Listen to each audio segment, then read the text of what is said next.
Alors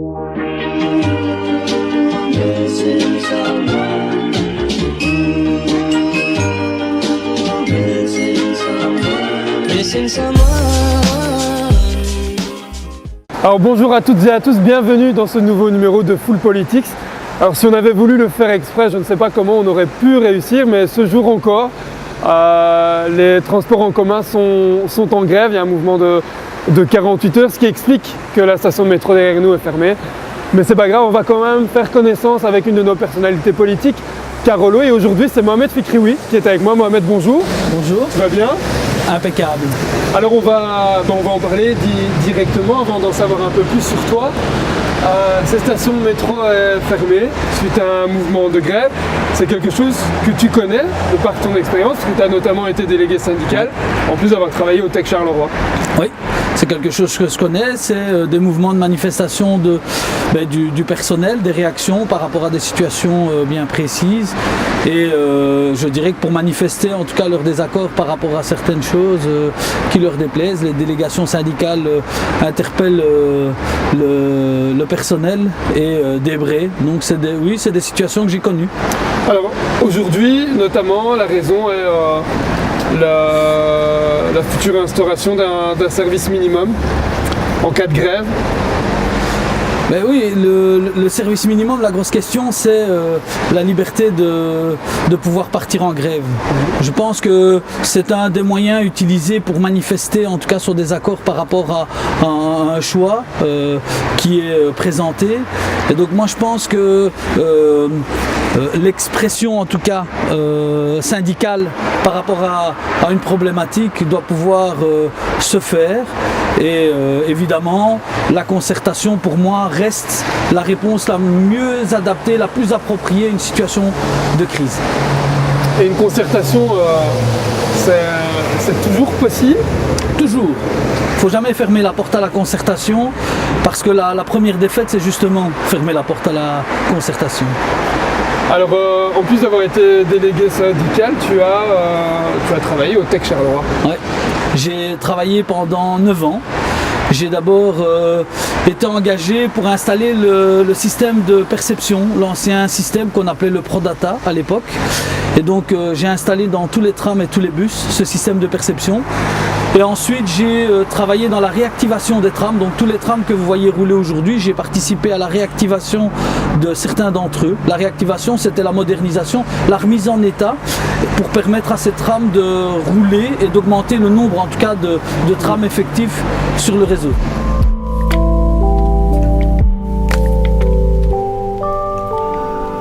Moi je connais bien, je suis moi. Bon, on va se diriger vers l'Écluse, donc ton parcours au Tech Charleroi, c'est une étape. Mais tu y as travaillé parce que tu as une formation en électromécanique. Oui, j'ai d'abord fait un graduat en électromécanique. J'ai une formation technique à la base. J'ai fait toutes mes études à l'UT. D'abord comme électricien, puis électronicien. Et j'ai clôturé mes études techniques par un graduat en électromécanique. Ce qui m'a dirigé tout naturellement vers ce métier technique d'électromécanicien et au sein des Tech. Particularité aussi, j'étais, et ça je veux le souligner parce que c'est un fait historique, le premier agent dans les services techniques d'origine marocaine à signer un contrat à durée indéterminée. Le premier, celui-là certain ? Le premier.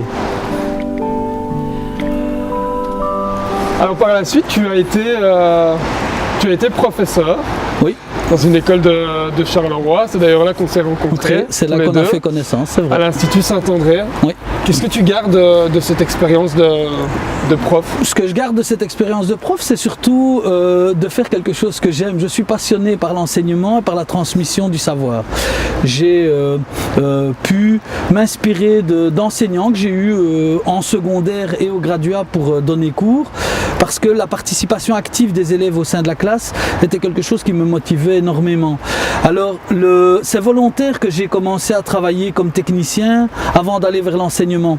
J'ai toujours dit que je serais enseignant dès mon plus jeune âge, et le choix de commencer par le travail manuel avant, c'était pour moi avoir des outils à présenter aux étudiants, parce qu'arriver avec uniquement de la théorie sans compétences pratiques, pour moi était largement insuffisante à pouvoir mettre sur la table pour les élèves, et alors c'était un manque de crédit à mes yeux. Et donc voilà, après j'ai fait le choix de faire au cours du soir mon CAP, donc certificat d'aptitude pédagogique, ce qui m'a ouvert la porte de l'enseignement. Et pendant 9 ans, j'ai enseigné l'électronique et l'informatique industrielle en 5e et 6e année à Saint-André, avec aussi la possibilité de donner cours en techno pour les premières années. Et voilà, je dirais que c'est un bout d'histoire qui n'est pas forcément terminé, mais qui est un vrai bonheur. Tu pourrais retourner vers l'enseignement ? Oui, évidemment. Je pense que les urnes détermineront si je retourne dans l'enseignement ou pas. Donc voilà, on verra. Alors tu as une certaine vision d'être un professeur, mais c'était quel genre d'élève, d'étudiant, Mohamed ? Moi, quel genre d'étudiant ? Je dirais toujours devant. J'ai toujours aimé être au premier banc. Pas premier de la classe ? Non, pas premier de la classe. Ça n'a rien de péjoratif. Hein. Non, pas premier de la classe, j'étais sérieux, jouette comme tous les jeunes. Le plaisir que je garde, c'est que les enseignants que j'ai eus ont un souvenir positif de ma part. Récemment, il y a ma prof de français qui m'a demandé comme ami sur Facebook, et ça m'a fait vraiment plaisir, et elle-même m'a dit je suis très très heureux de voir qu'un de mes anciens élèves est au niveau où il est, surtout avec le parcours scolaire qu'il a suivi. Donc partir de l'enseignement technique qui est souvent dénigré, rejeté en seconde zone. Moi non, pour moi l'enseignement technique est de même qualité que l'enseignement général, parce que comme je disais à mes élèves à l'époque, un chirurgien, il a besoin d'un mécanicien pour sa voiture, comme il a besoin d'un technicien pour son équipement, pour pouvoir pratiquer son métier de la meilleure des manières. Donc on a vraiment besoin de tout le monde, et l'enseignement technique permet de répondre à ce besoin.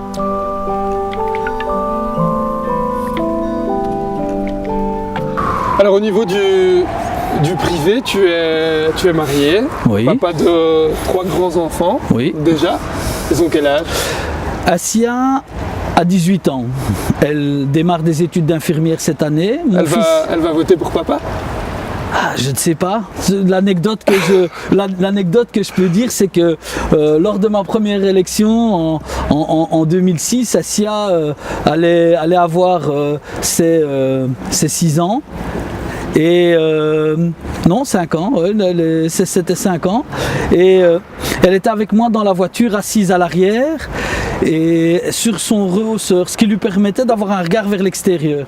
Ce que je ne savais pas, c'est qu'avec elle, dans sa poche, il y avait des cartes de visite qu'elle avait mises. À ton nom ? À mon nom, avec donc la photo, tout. Et là, je m'arrête à un moment donné, il y a un ami qui m'interpelle, je baisse mon carreau, je lui parle. Et là, elle abaisse le carreau, elle lui dit « Monsieur, faut voter pour papa ». Et donc, j'ai été surpris de sa démarche, qu'à son âge, elle ait fait ça. Elle m'a joué une autre blague aussi. Donc aujourd'hui, elle a 18 ans. Donc, il faut vraiment, il y a pas mal d'années, eh bien, elle a mis dans le sac de tous ses amis une carte de visite de moi pour leur dire voilà, faut donner ça à vos papas et à maman pour dire de voter pour mon papa. Donc c'est des anecdotes super sympas. Oui. Et donc je t'ai coupé, mais il y a aussi un garçon et une fille. Il y a Yacine qui a 16 ans, lui il est complètement détaché. Il me pose beaucoup de questions par rapport au quotidien avec tout ce qui se passe. Et son détachement, c'est plutôt par la discrétion. Il est plutôt discret et donc il regarde de loin, il suit et il me pose de temps en temps des questions sur l'activité politique, mais plus sur l'actualité en général. Donc on débat pas mal là-dessus. Il a 16 ans, donc il est en 5e année à Saint-André. J'ai une petite dernière qui s'appelle Soheila, qui est en 6e primaire. Donc elle, c'est je dirais, le bout en train de la famille, c'est la plus petite. Et super parce que je partage vraiment avec eux ma vie au quotidien. Je les suis dans leur activité personnelle. Donc j'aime bien aller les conduire à la musique ou à la piscine et au foot pour mon fils. Pour moi c'est important d'être proche d'eux. Bon, Mohamed, merci beaucoup. Je vous dis à très bientôt pour un nouveau numéro de Foot Politics.